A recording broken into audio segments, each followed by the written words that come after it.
Bonjour à tous les amis. Bon, aujourd'hui nous sommes la Saint-Joseph. On va semer des poireaux, hein. On va semer des poireaux. Donc hier, vous avez vu, je vous ai expliqué un petit peu ma méthode, comment récupérer les graines de poireaux. Là aujourd'hui, on va faire le semis Saint-Joseph. Mais bon, sachez que en lune montante, vous pouvez toujours mars-avril semer des poireaux. C'est pas une la Saint-Joseph, c'est disons c'est un petit proverbe ancien. C'est ce que faisait toujours mon grand-père, mon beau-père. Voilà. Bon, vous faites ça en lune montante, mars-avril, même avril, il y a encore temps, vous allez avoir quand même des poireaux, hein. Vous inquiétez pas, hein. Donc, je vous invite, moi, mon procédé, il est simple. Donc, moi, j'ai déjà travaillé un peu la terre. Vous travaillez bien votre terre pour la rendre la plus fine possible. Vous voyez, comme ceci. Bon, voilà, ça a déjà été fait. Ça a déjà été vraiment bien préparé, hein. Voilà. Ensuite, je vous conseille, c'est de donner, bon, ça a déjà été fait aussi, un petit coup d'arrosage. Voilà. Un petit coup d'arrosage. Ensuite, petit conseil. Bon, pour une bonne base de départ, moi je mets toujours un petit peu de terreau, un petit peu de terreau comme ça ça me repère vraiment bien ma ligne, et les graines vont mieux démarrer grâce à ce petit terreau là. Donc vous voyez, c'est pas une obligation, hein. Vous n'êtes pas obligé de mettre du terreau, hein. Mais disons que moi, je fais ça habituellement à chaque fois.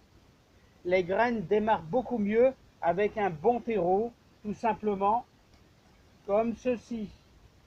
Voilà, et c'est très nourrissant. Et en plus, ça va décompacter votre terre à la longue, hein, à force de mettre du terreau. Voilà.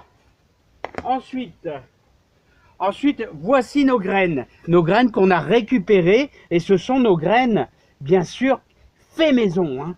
Alors, voilà, comme ceci. Alors, il y a un petit peu de poussière, donc bon.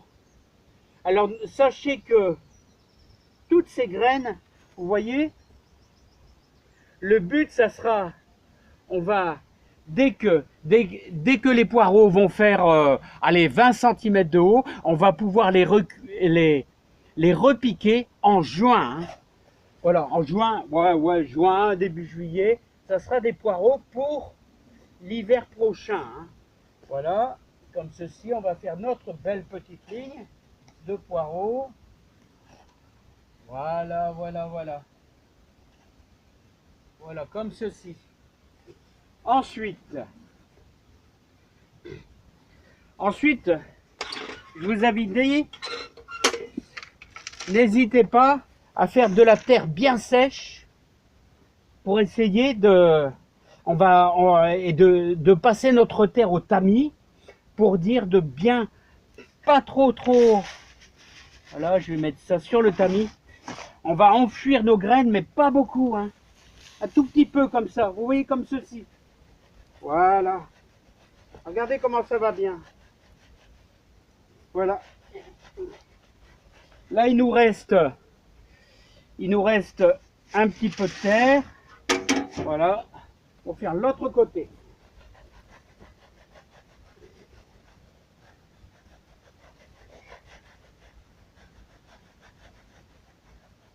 Vous voyez, comme ceci, c'est une terre bien fine.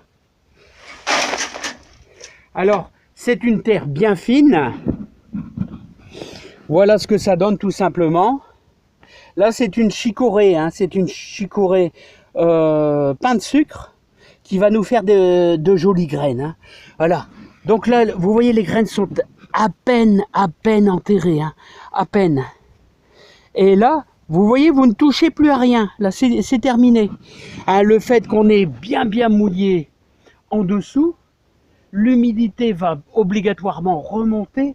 Voilà, les graines sont faiblement enterrées. Toujours une graine doit être très faiblement enterrée, hein. Et le fait de passer au tamis votre terre et d'en mettre à sécher, c'est que ça va très bien, hein. Alors sachez que si vous n'avez pas de graines, de terre fine. De terre fine. Vous mettez un voile de terreau, tout simplement. Terreau de semis. Si vous avez du terreau de semis, c'est très fin. Voilà, c'est très très bien. Alors, sachez que notre terre, là, nous avons mis un peu de cendre de bois. Nous avons mis un peu de compost au mois de février. Donc, on a beaucoup d'éléments nutritifs très utiles pour nos poireaux.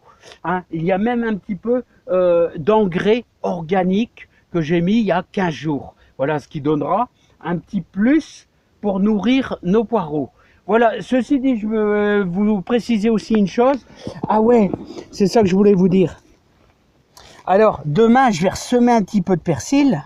Alors, je vais récupérer... Regardez, ça, c'est mes graines de persil. Attention, ça, c'est pas une graine de persil, ça. Ni ça, hein. Là, c'est du haricot. Et une courge, là. Et là, on va mettre... Alors, si vous voulez semer du persil, n'hésitez pas à le faire tremper dans l'eau. Et je vais faire une petite bande de persil pour avoir du persil bien, bien frais. Voilà. Voilà, encore un tout petit peu. Voilà, c'est très bien. Voilà, comme ceci. Et donc, vous voyez ce persil. Je vais mélanger un petit peu. Voilà. Il va prendre l'eau, tout simplement. Et comme ceci. Donc, demain après-midi, s'il fait beau, je vais semer un petit peu de persil au bord de la maison. Parce que à chaque fois, je dois venir chercher dans la serre.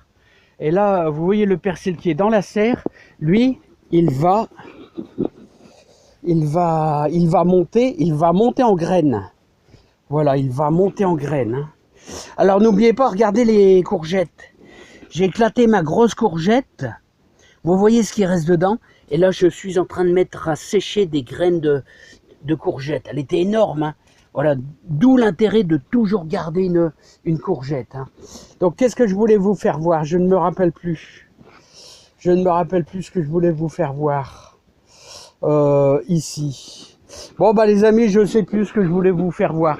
Bah écoutez, on a fait les poireaux. C'est bien. Hein, moi, je vous dis à bientôt. Bon semis, si ça vous dit. Mais n'oubliez pas... Ah ouais, c'était le persil. Le persil, regardez celui.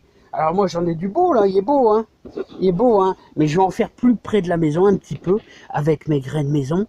Là et celui-ci, je vais le garder bien précieusement. Il va monter à cette hauteur-là. Mon Dieu, il va monter à 1,50 m et il va nous faire de jolies graines.